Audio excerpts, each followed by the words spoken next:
Bon dia, me diuen Llorenç i sóc militant de l'Aldarull, un col·lectiu GSRDI de Manresa. I també sóc estudiant de Treball Social a la Universitat de Barcelona. A l'optativa de Gènere, Diversitat Sexual i Treball Social farem una anàlisi sobre la llei trans des de les vivències de persones del mateix col·lectiu. Aquesta anàlisi l'han configurat persones d'entre 19 i 29 anys, de les quals podem destacar persones no binàries, dones trans i homes trans. Tal com podem observar, les persones que hi han participat treballen en diferents àmbits de la societat, des de l'administració pública fins al treball sexual. Tot seguit, donaré inici a les qüestions que han emmirallat la investigació. És menester aclarir el concepte de gènere a la llei trans? Sí, perquè hi ha molts polítics i molts partits polítics que treuen discursos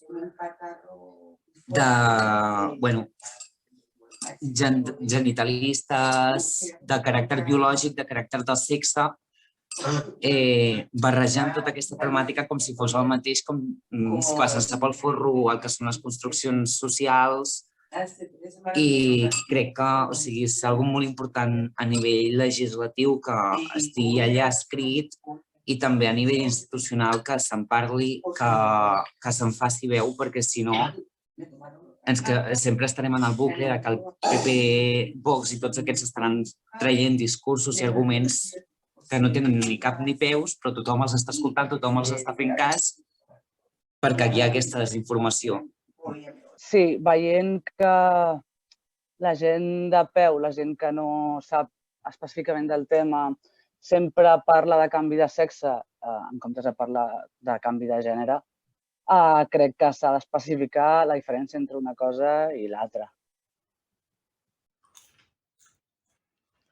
S'ha d'aclarir, però tal com són ara mateix les polítiques, com són les propostes de llei, com és tot, la definició que hi hauria del gènere no seria correcta. Per tant, per fer-ho malament i que això perjudiqui, millor no fer-ho. Perquè al final la legislació és tot el que està a les lleis i a les normatives. Si no existeix, hi ha un buit. Però si ja està cobert de forma errònia, doncs al final les conseqüències són pitjors. A veure, jo estic igual, en plan, s'ha de definir, sí, però al final el gènere és algo totalment social i evoluciona amb la societat. La llei no definirà el que és el gènere, sinó que potser ho pot esmentar. Sí, que estaria bé com aclarir tot el tema del gènere amb el tema de la llei trans, la veritat. No penso que faci confusió, al contrari, aclarirà les idees a la gent, jo crec. Perjudica les dones abolir i o alliberar el gènere? El gènere sí que funciona com una opressió. El gènere i els rols de gènere en si, el separar les coses per gènere en si, sí que ha perjudicat a les dones sistemàticament i al llarg de tota la història. Però no crec que perjudique en si que s'elimini el gènere. Potser les dinàmiques de poder continuen, el gènere no és l'únic element o l'única característica que te pot oprimir i hi hauria que alliberar moltíssimes coses més a part del gènere, però no crec que perjudiqui a les dones en si. Més bé les beneficia perquè les dones trans podrien ser dones trans sense cap tipus de problema. Jo crec que abolir el gènere no portarà males conseqüències a les dones, però ara per ara, tal com estem, la lluita ha de ser identitària, doncs no podem dir no existeix el gènere, ja que sí que segueixen havent discriminacions a causa del gènere. No, jo crec que de construir el gènere és una tasca molt gran i molt llarga i crec que és molt necessària precisament la feina que mostra que hi ha per poder fer això. Ja diu tota la importància que té de com estigmatitzem, com caracteritzem la funcionalitat, les actituds, l'estètica, tot, i com ens sotmetem en això, a l'hora de funcionar, a l'hora de socialitzar, a l'hora de tot. No, vull dir, dones cis i dones trans tenen opressions ben diferents, una per tenir cony i les altres per no tenir-lo directament. Les opressions que tenen les dones cis se'ls hi culpa a les dones trans de no tenir-les. Llavors, és com una mica no té sentit. Les dones trans tenen un altre tipus de vida, una vida sense úter i sense regles i sense opressions específicament de persona amb vagina, però tenen altres opressions com moltes vegades passar per operacions quirúrgiques i procediments de químics i hormones de manera voluntària per arribar a assimilar el que el patriarcat diu que és una dona. Consideres que la llei transestatal s'adequa a les persones trans nouvingudes? Hi ha molta gent que s'exilia dels seus llocs d'origen precisament per temes sexuals, per temes d'identitat, per temes d'orientació, i s'allunya de la seva família, el que sigui, i l'últim que necessita és que per poder viure la seva vida tranquil·lament en un altre lloc s'hagi de complicar tant per poder-ho fer. I jo, per exemple, per poder-me canviar el nom ara, sense cap reforma, primer he de pagar, no sé si em pujava quasi 400 pavos o els tocava ja, de papers colombians, primer que m'ho aprovessin tot, si m'ho aproven, i si no, doncs tampoc. I llavors ja sí podria canviar-me el nom aquí, perquè si no a Colòmbia se'm detectaria com una com es diu? Una falsa identitat. I, per exemple, si jo marxo a Colòmbia amb una identitat canviada aquí a Espanya, o sigui, no em deixen directament perquè el que es crea com una... Bueno, m'ho van explicar, em va ser un folló molt gran i va ser com... ¿Y qué tengo que hacer? Y me van decir, bueno, pues renuncia a tu nacionalidad colombiana. Y yo, bueno, sí. ¿Y qué hago yo para ir a ver a mi familia, ir a ver a mi país? No sé. Si renuncio a la nacionalidad, no lo voy a tener tan fácil. Quines millores creus que aporta la llei transestatal cap a les persones del col·lectiu?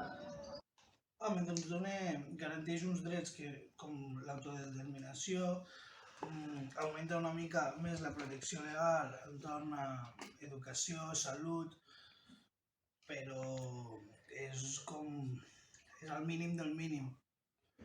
És clar, és millor el que tenim, perquè el que tenim és bastant eficient, sí, però per a escala europea, per exemple, si mires les propostes de les lleis que estan implementades, són bastant més avançades que la proposta de llei trans.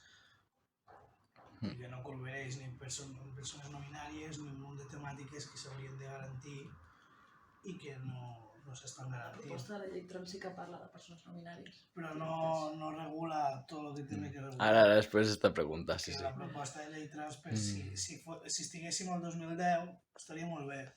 Estem al 2020. Sí, jo estic igual, rotllo.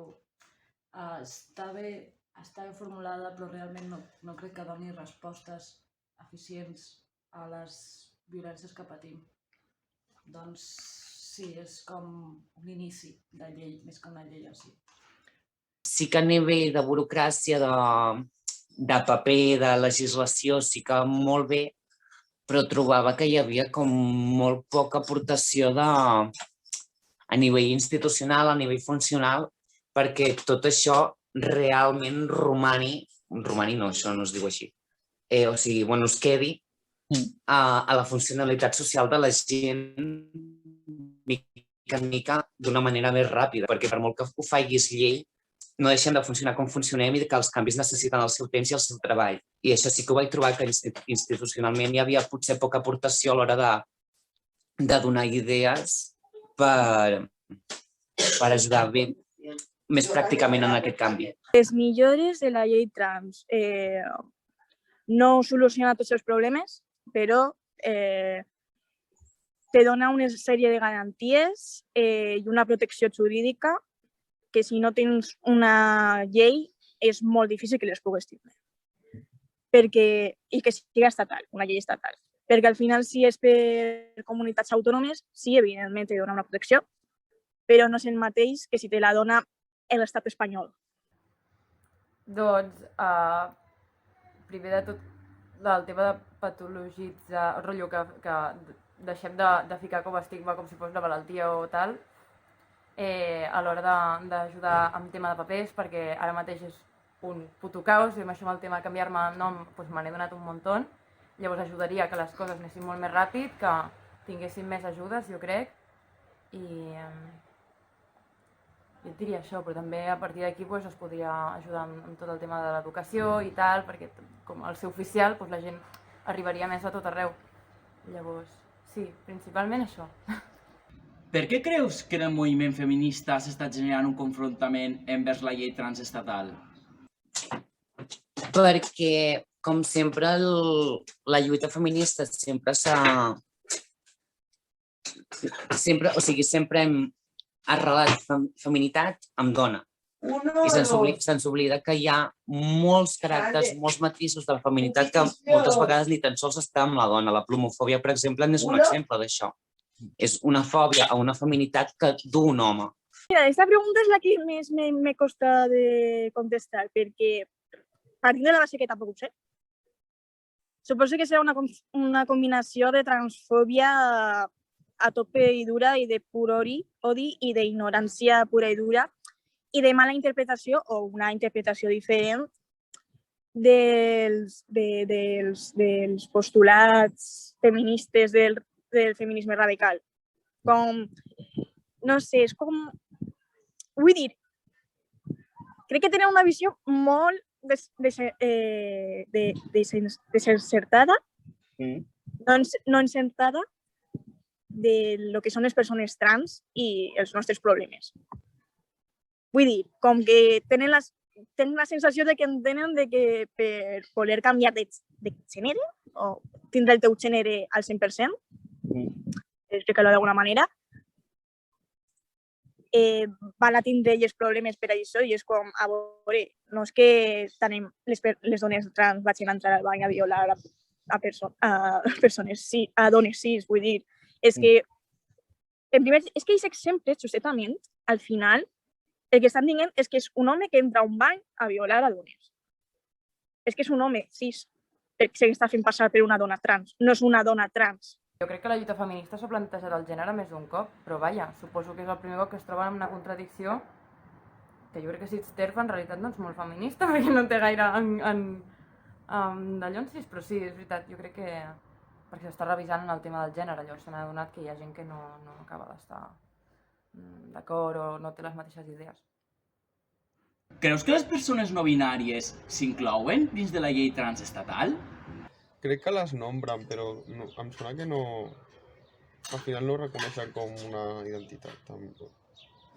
Entonces, lo mínimo de lo mínimo de lo mínimo... mira, hemos dicho... Però no regulamos nada.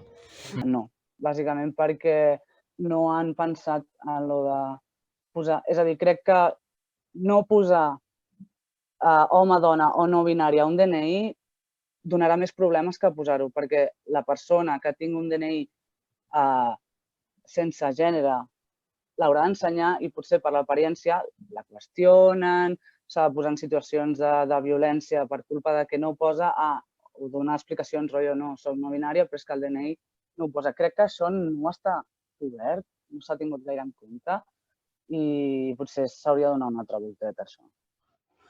Jo crec que no, que esmenar-les i dir que existeixen i com posar-los nom i donar-los una mica de visibilitat no és garantir drets ni regular per amb ells, ja que ni dona la possibilitat de canviar el gènere perquè no et surt el gènere a cap document, ni tema de centres penitenciaris, per exemple, que sí que hi ha coses que no regula què passa en el cas de persones no binàries, tema ja que no regula tant, però ja de cara a l'aplicació, centres de treball, centres hospitalaris, lavabos, zones segregades per gènere, tot això no regula res. Ho deixa tot, en general tota la proposta ho deixa tot molt a l'aire, és molt poètic tot, molt bonic, però a nivell d'aplicació és bastant pobre. Sí, jo crec que rotllo sí que les inclou, perquè sí que parla de les persones no binàries, però és això, no...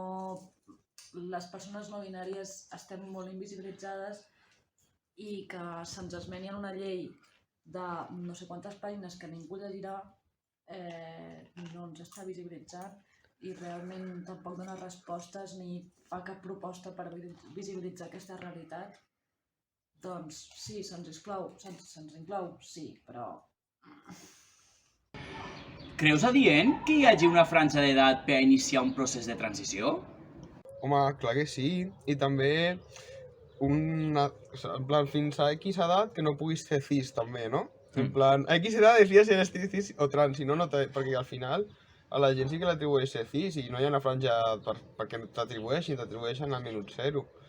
Si no li atribueixen al minut zero i això s'atribueix a l'X edat, pues sí, però que sigui igual per a les dues coses. Per les persones amb úter, crec que el bo seria esperar-se als 16, que és quan el cos ja està, se suposa, desenvolupat del tot i no serà tan agressiu com fer inhibidors o testo abans d'aquella edat, més que res perquè el cos necessita saber el que té. Llavors, és molt millor que tu tinguis, per exemple, una regla, en el cas dels homes trans, fins als 16 i després decideixes o no si la vols tallar, però si els pares, per una qüestió de sobreprotecció, donen inhibidors a cossos amb úter, sobretot, si després la persona decideix que perquè no pot tenir la regla perquè la tenia de manera natural i ara la vol no sé què, si es treu la testosterona, tindrà una regla brutal, una regla bestial, i el cos reaccionarà malament. Crec que és bo per la part física i crec que ha de ser als 16, perquè si als 16 ja ens estan dient carrera de batxillerat, ara a la uni, decideix una carrera i el que vols fer la resta de la teva vida, crec que als 16 també tenim la potestat de dir quin és el nostre gènere, com ens sentim i què en volem fer del nostre cos, perquè és nostre, no dels pares ni de ningú més.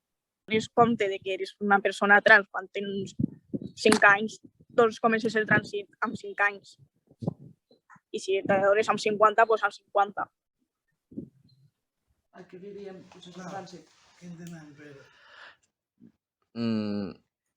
El que vosaltres enteneu.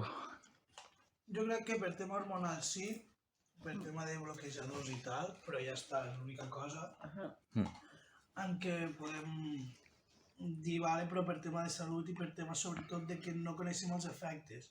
Ja fas medicació i t'estàs medicant si ets un infant, no... Si és massa d'hora per fotre't X hormones o bloquejadors o el que sigui.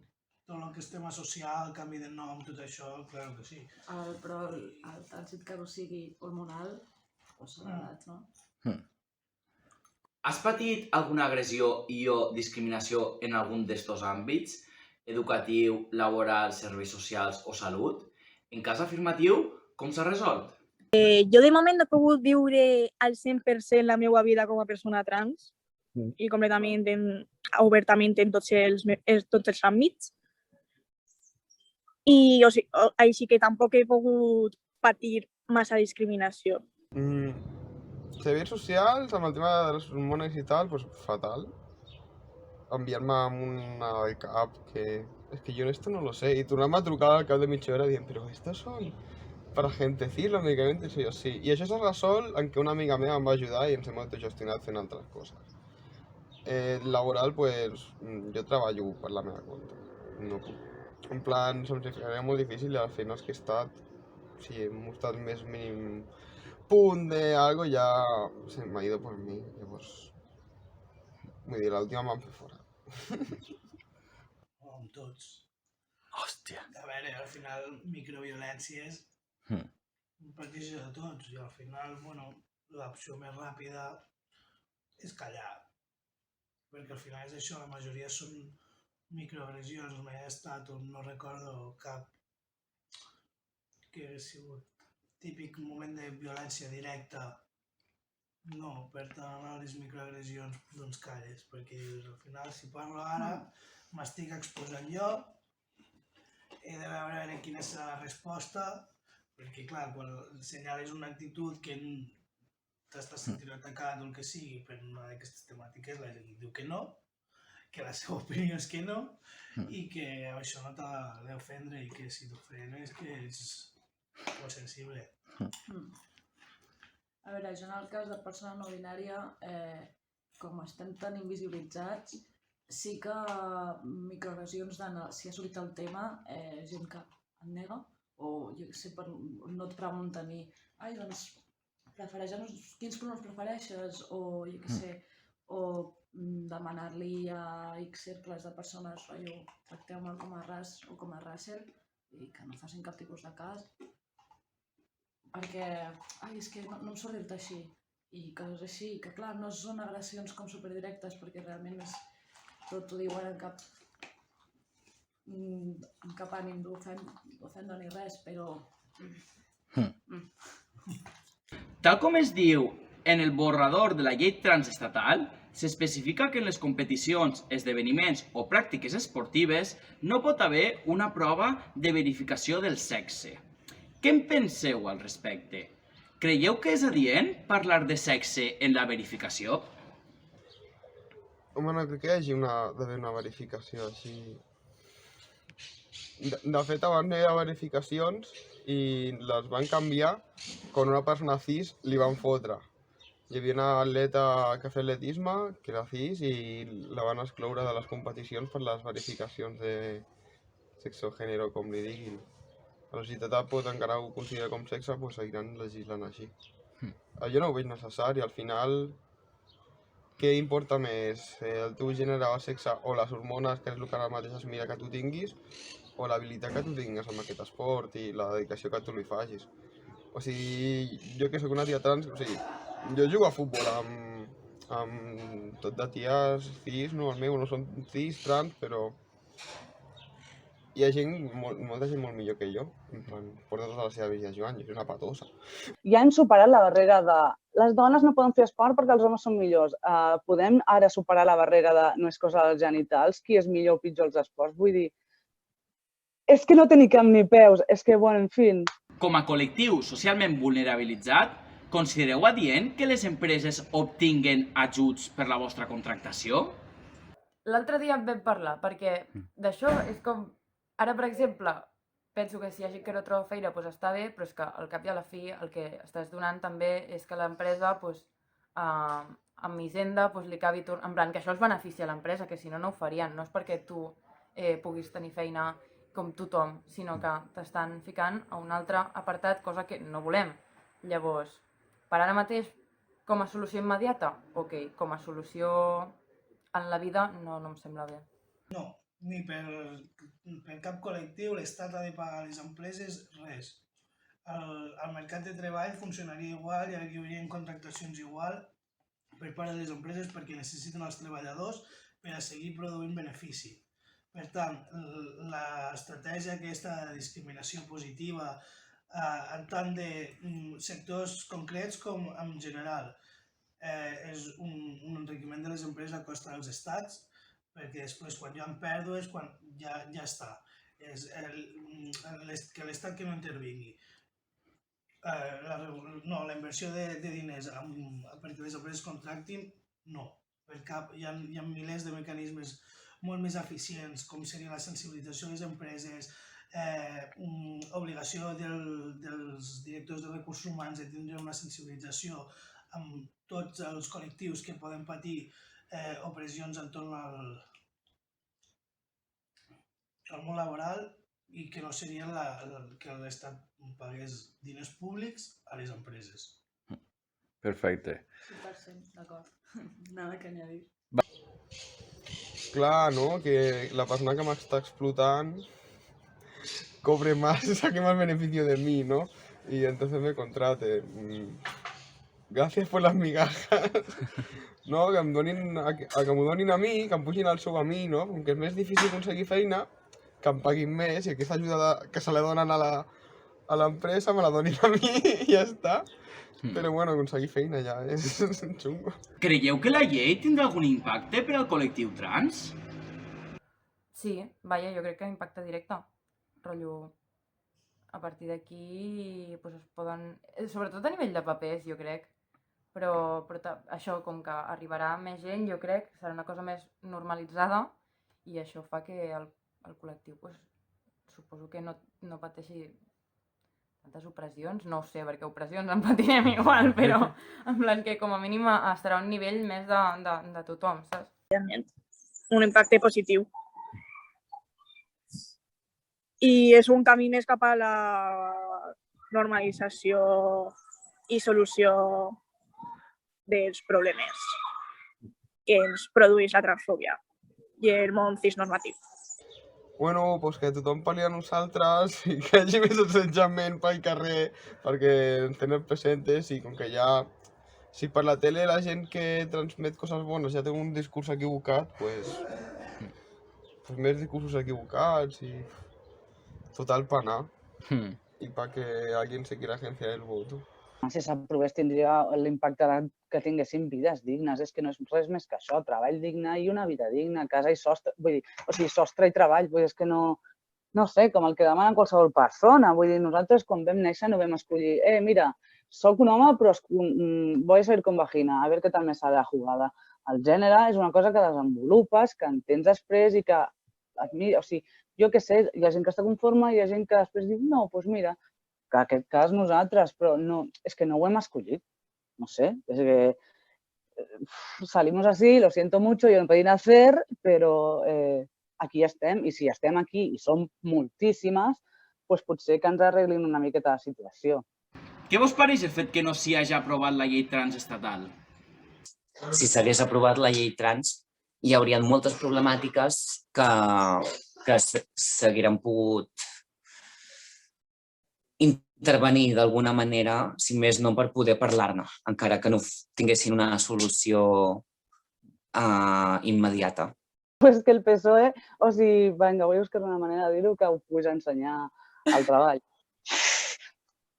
El PSOE dejó de ser socialista no sé hace cuánto, vull dir, una persona, o sigui, un grup municipal, en el cas de Manresa, per exemple, que els està assenyalant contínuament que estan no votant però abstenint-se donant recolzament a la dreta i es fa el sordo. El PSOE concretament, que té la Carla Antonelli, que és la seva diputada, que és una dona trans, que porta ja 8 millones de siglos cubriéndoles el culo en temes LGBTI, està allà.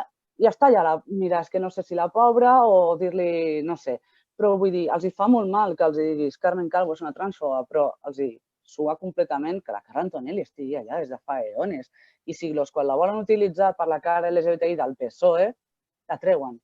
I quan no els interessa, no. El PSOE li queda socialista el que al PP de popular. És que potser que es revisin, s'han quedat molt enrere. O sigui, jo no considero que siguin l'esquerra. Són centro-derecha com a poc. No entenc com la gent s'ha sorprès. Perquè si l'any passat van fer un comunicat mega transfobo del PSOE, era com bastant obvi que el